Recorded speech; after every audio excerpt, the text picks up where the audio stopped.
White Sox pregame show presented by DraftKings Sportsbook, America's top-rated sportsbook. Download the app today and use promo code CHGO when you sign up. Welcome into Studio A of our CHGO offices here in the West Loop of Chicago. I'm your host, Sean Anderson. You can follow me on Twitter at Sean_W_Anderson. Alongside me, back from Kansas City, the city that is so pretty. Do they say that? No, I don't think they do. Oh, okay. Herb Lawrence.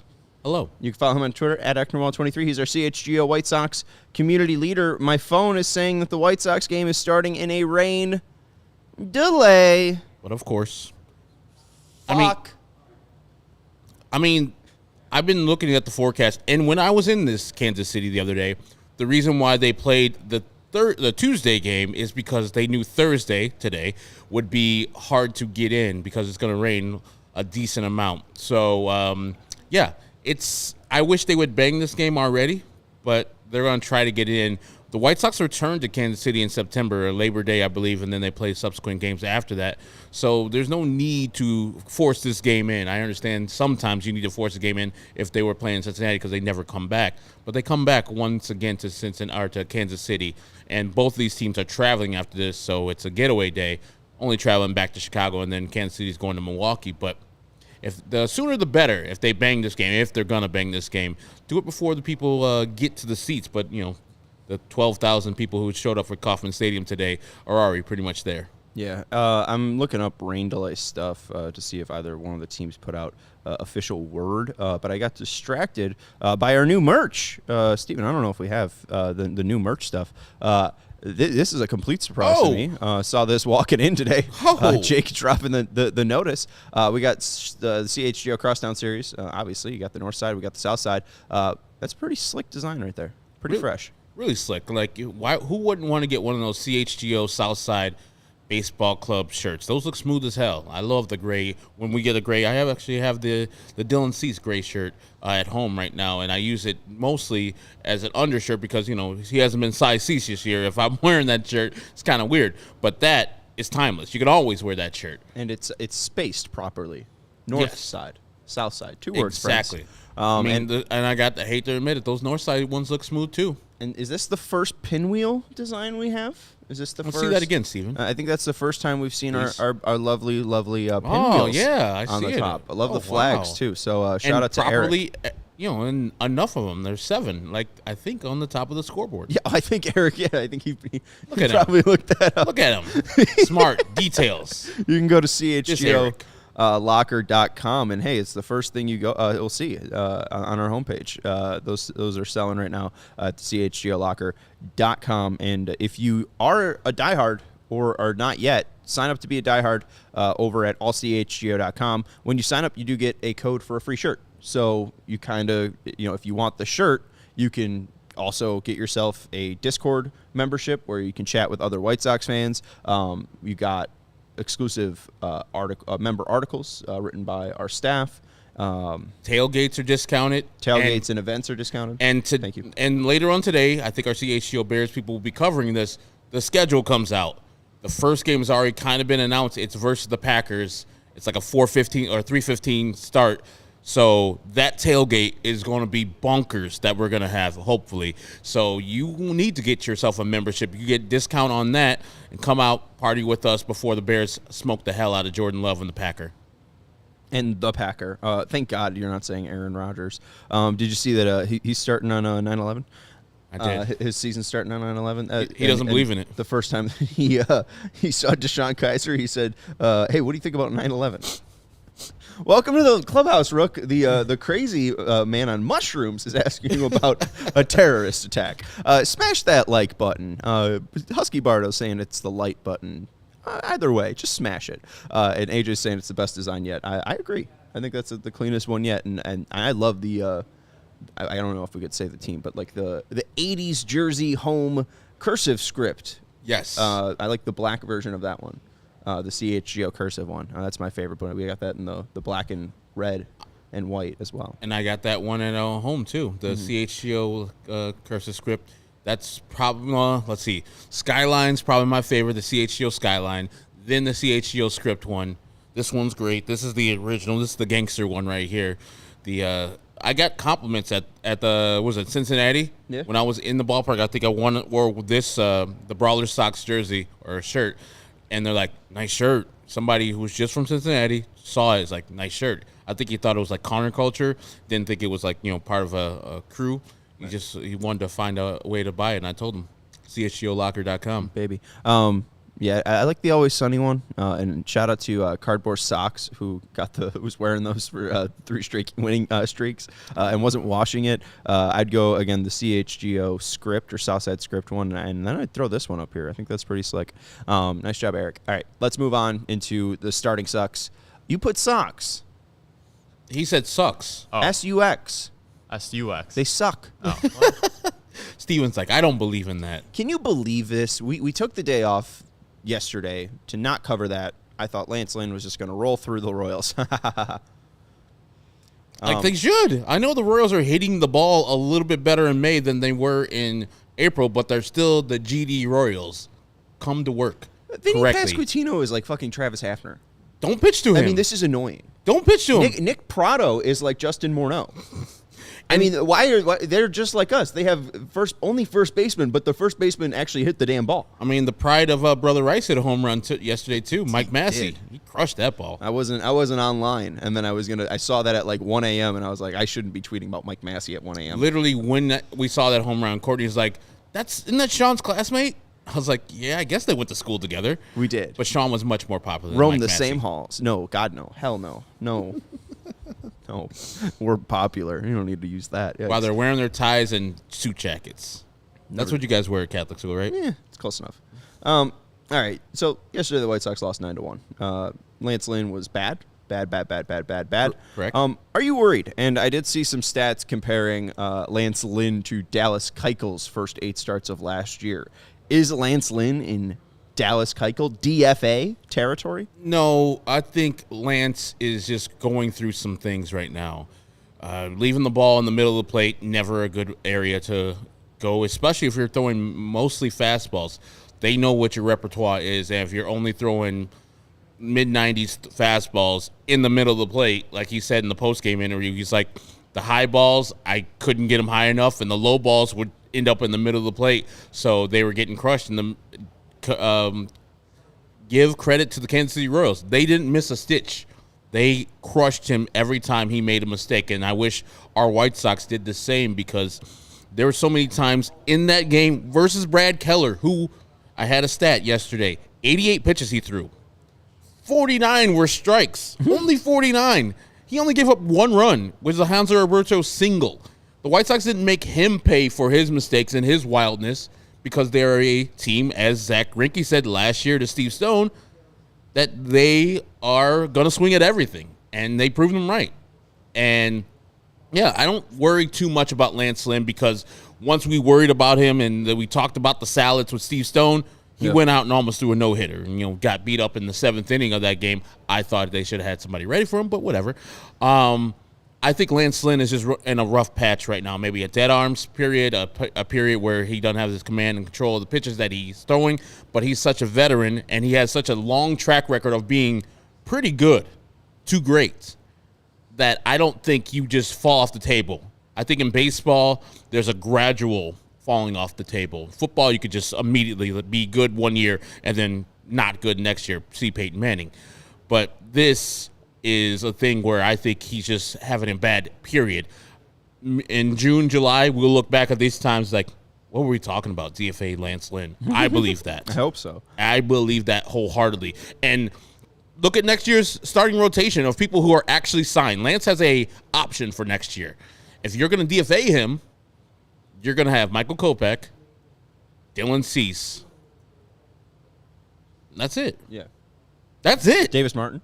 He's got forearm problems right now. Oh, right. So, like, God. Who are you going to have? You need Jesse Schultens. You need major league pitching. And, yes, Lance Lynn has not been good this year. But I believe that he will correct what he's doing much. Oh, that's such a classic thing, Steven. I love that. Brady Singer, when I was at Florida, it was when he got rain delayed. Share it? Oh, God, that's so good. Damn it. It's so great. Damn it. All right. Well, yeah, go look up the Brady Singer rain gif. He got pissed when it's a rain delay. That's what he's doing right now in the Kansas City Royals. I'm that pissed.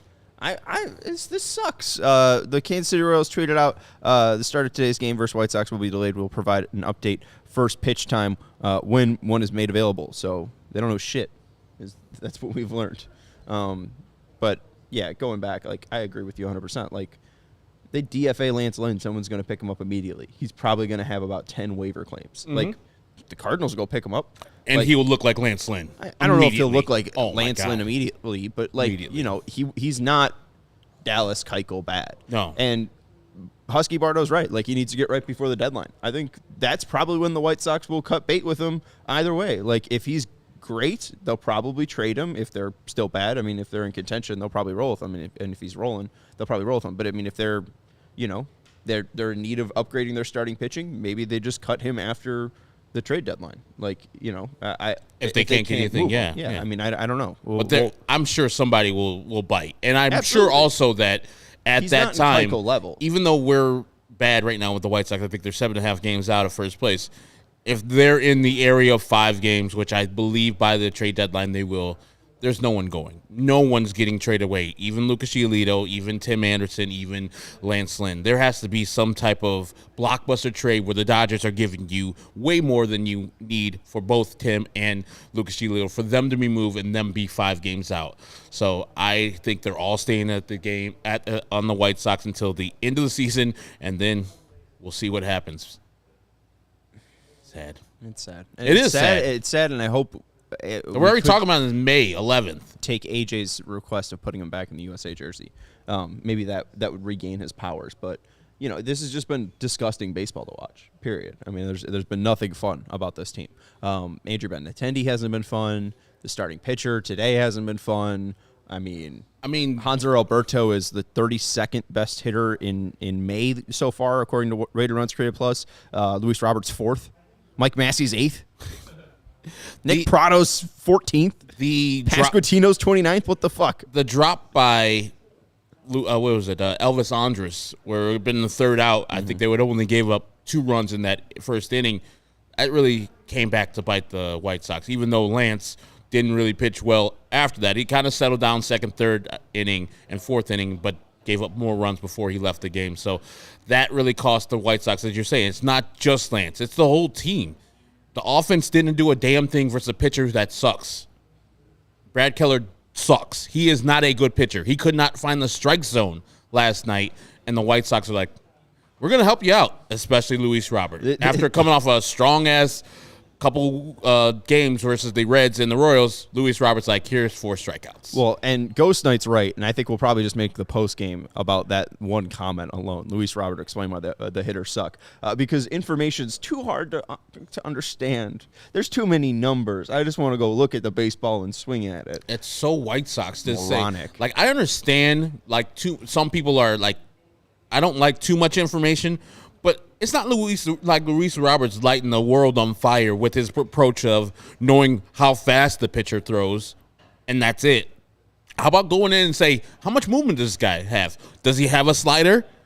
Where does it start? Does it start in the left-handed batter's box like Quaz last night, and I still swing at it? It started in the left-handed batter's box. It wasn't a strike ever, and he still swung at it. That's a disinterested man right there, or a person that's not growing in a sport and learning exactly what to do when somebody knows what your weakness is, and they exploit it time after time after time again. It made me just like actually mad too, because it's just like that's what we were talking about, and what Chris Johnson I got really excited about, and we haven't heard a ton about from Chris Johnson so far. You know, the triumvirate of hitting coaches they've hired. He talked about making these hitters more understanding of data and more understanding of what a pitcher's trying to do to them. And Luis Roberts like, fuck that shit. If it goes fast, it goes fast. If it goes slow, it goes slow. Like, I mean, I know that's dumbing it down, but that's basically what he said. That's Little League stuff. Like, that's literally what I did. This guy throw fast? Cool. I'm going to hit it. If he throws slow? Cool. I'm going to hit it. You can't be that way. You have to have a little pride in your craft, pride in your profession, and take that to heart. This is what you're doing. you can't look as bad as he looked yesterday and as good as he looked on Tuesday. That tells me that you're just living off of talent alone, not off of hard work, not off of dedication, not off of scouting reports. What the damn coaching staff is there for. You need to get the more information. If I was the White Sox and I was Kenny Williams, Rick Hahn, any of the people in the upper office, I'm like, no, absolutely not. Look at your stats. Yeah, you might think they're good, and yeah, you might like the money that it's getting you, but also you are better than this. This is why I go hard on him. His potential's through the roof, and he's satisfied with being just the guy he is now, which is bullshit. So many of us would die to be a Major League Baseball player, and so many of us would die to have the natural God-given talent that he has. And he just takes it for granted for so many reasons. Like, he almost destroyed the Hall of Fame the other day with that rocket shot he hit off of the facade. But he's satisfied with that. Instead of, I want to be in the Mike Trout territory, which he can be in there easily if he wanted to dedicate himself to the game and himself to that. And the comments don't help him out. I don't know why the White Sox, if they already knew that his approach was that, I wouldn't let him speak about it. Because it's going to elicit this type of response from White Sox fans that you're not working hard. You want to get better at your craft. The quote was, honestly, I'm just checking the speed of pitches that the pitcher has. The pitcher I'm facing that day has. There's just too much information that I don't like to look at. To me, the simpler, the better. Once you're at home plate, you can't be thinking of all that stuff. You have to be thinking the pitcher, what pitch, and the speed of the pitch that he has. Nothing more than that, which is fair. Like, at the plate is fine, but, like, what are you doing pregame? And, hey, the only reason I'm talking about this is Jake Berger brings up the eye pitch and using that at home. And you could see that his home stats are we don't have an estimated first pitch time. That'd be great to it's just in a delay, which is great. I would love for more information or for you to cancel the damn game, Cincinnati or Kansas City. Where are they playing? But like Jake Berger talking about using the eye pitch, and you could see the difference in the home and away splits when he's using information, when he's using that pitching machine, when he's able to see the actual movement and speed of the opposing pitchers, you could see the jump in his performance. Like Luis Robert, it just is more of, all right, this guy throws 92, throws 81, throws 78. Let's eat. Like that's like, is he going to move north to south on you? Like, Is he going to pitch up to down? Is he going to pitch east to west? Like, what? How is he going to try to attach you? Is it literally just pitch speed? Because if so, that's just stupid. Yeah. 2 days ago, it was the greatest hitter in my lifetime's birthday, Tony Gwynn Sr. Tony Gwynn devoured tape. He didn't need to devour tape. He wanted to devour tape to see what the pitcher was doing to him and how it comes out of his hand.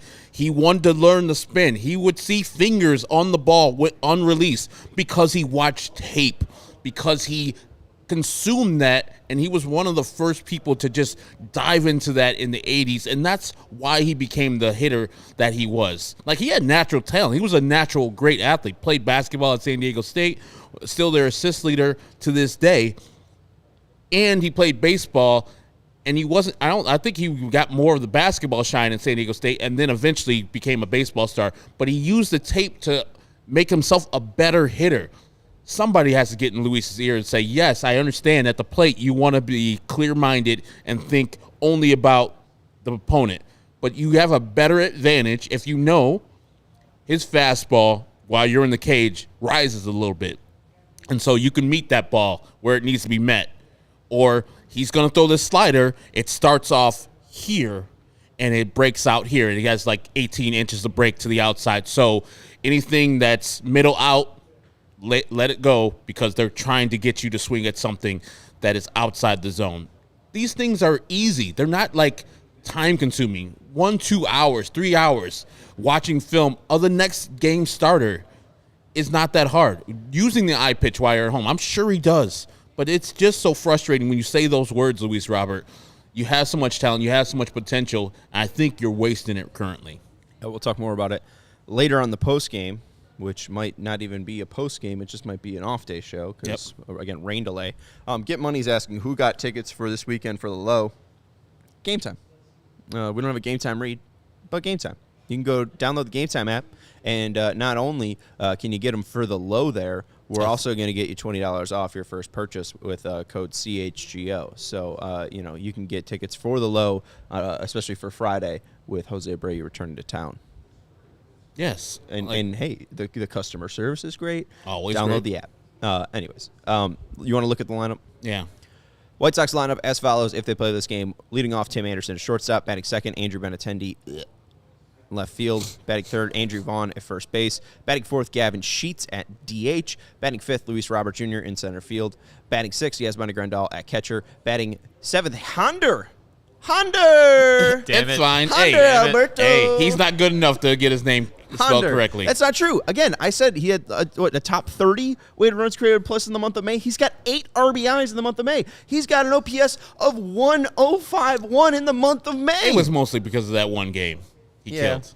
Yeah. But yes, congratulations, Hanser Alberto. You're still not good. Honder. Batting eighth, Adam Purple Hazley in right field, and batting ninth, Lenine Sosa, our comrade, at second base. For the Royals, leading off, Bobby Witt Jr. Good. At shortstop. Batting second, Vinnie Pasquantino. Great. At first base. Batting third, MJ Melendez at DH. Yeah. Batting fourth, Edward Olivares in left field.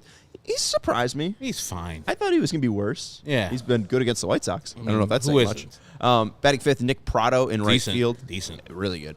Batting sixth, Michael Garcia at third base. Why? Like, Hunter Dozier played his ass off at third base last night. I'm putting him back out there. Batting eighth, Freddie Fermin at catcher. You skipped your mans. Oh, well, saving the best for last. Okay. And batting ninth, Jackie Bradley Jr. In center field. And batting seventh for your Kansas City Royals with the 8th highest weighted runs created plus in the month of May, hitting his first home run yesterday in the 2023 season. 2017, I hope. Alum of Brother Rice High School, Michael Massey. I also like how he's going Michael. He's an adult now. Was he Mike back in the day? Mike. Everybody knew him as Mike Massey. Okay. Because, he's a Southsider. You know when it's Michael. Yeah, no one's doing all that extra stuff. He plays baseball. He's not a dork. He's from Palos Park, right? That's where Steven's from, right? Palos Hills. Same thing. The Hills is... Park High. The Hills is... Park is much nicer. Park High. Yeah, can you explain the difference between Hills and Park? About $300,000 of property value. Oh, Michael Massey got a couple dollars. Hey, mercy. His family does, at least. Yeah, Alec says Brother Rice sucks. I agree, Alec. I don't even know what Brother Rice stands for, but I agree with you. He went to St. Rita. So I agree, St. Alec. That he feels inferior. Let's go to the. Do we want to talk about the starting lineup? What do you take away from the starting lineup? Anything? It's the same trash lineup that hasn't done a damn thing. Hasn't put it all together except for one Cincinnati game. Can they put it together versus a guy with an 8 ERA or 9 ERA almost? Should. But we know Cy Singer's going to get the job done today versus the White Sox. Jeez. All right, let's look at the starting pitching matchup. Go Meat Eaters. Who is that? Beef Loaf? Yeah. That's not beef, but yes. He's a meat eater, too, Yeah. as Tanny would call him. 2023 stats for the starting pitchers today. Mike Clevinger in 35 and a third innings is a 4.84 ERA, 38 hits allowed, 33 strikeouts, 16 walks, and an ERA plus of 93. League average for that stat is 100. So you could say that Mike Clevinger has been below average. Brady Singer. My poor Brady Singer. It's the guys that pitch for Team USA. They're getting absolutely wrecked. 33 and a two-third innings, an 8.82 ERA, 42 hits allowed, 33 strikeouts, 12 walks, 51 ERA plus. Herb, I look at Brady Singer's stats there, and my God, is he going to eat against the White Sox today? Of course. He's a guy that came in, I think, two years ago or last year with similar results where he had been sent back down to AAA before he played the White Sox, brought up and through a gym, I think a 1-2 hitter versus the White Sox. He has what the White Sox suck at. Sinkers in, sliders out. Game's over. He throws strikes, too. He's going to throw like 30 called strikes The rest of the league has had zero problems with Brady Singer. Guarantee if they play this game today, the White Sox are going to be befuddled by the great Brady Singer. I'm looking for bets, and I think I'm going to go with Brady Singer strikeouts.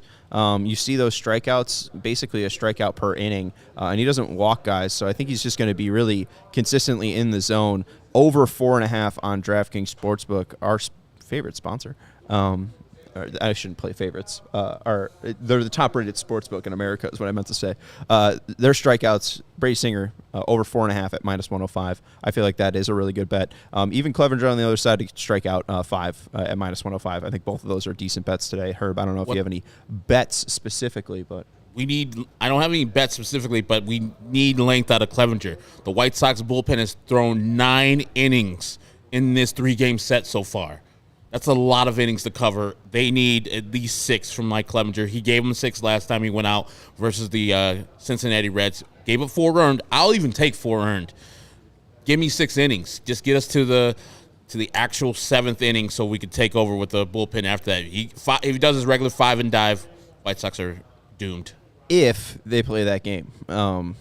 If. I don't know. We don't even know. No scheduled first pitch yet. We just know that it is in a delay. So we will join you at some point, whether it be for an off-day show or for a post-game show. And shout out to Vinnie Duber. You could follow him on Twitter at Vinnie Duber. Read his work at allchgo.com. I miscommunicated the schedule. He's always prompt, on time. He's professional, Big J journalist. And I screwed him over by saying there wasn't a pregame. Surprise! There's a pregame, and I didn't communicate that. So that's on me, Vin.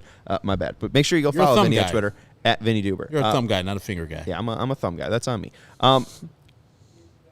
We got a stat here, and the stat was broken, of course, because the White Sox posted this fucking graphic.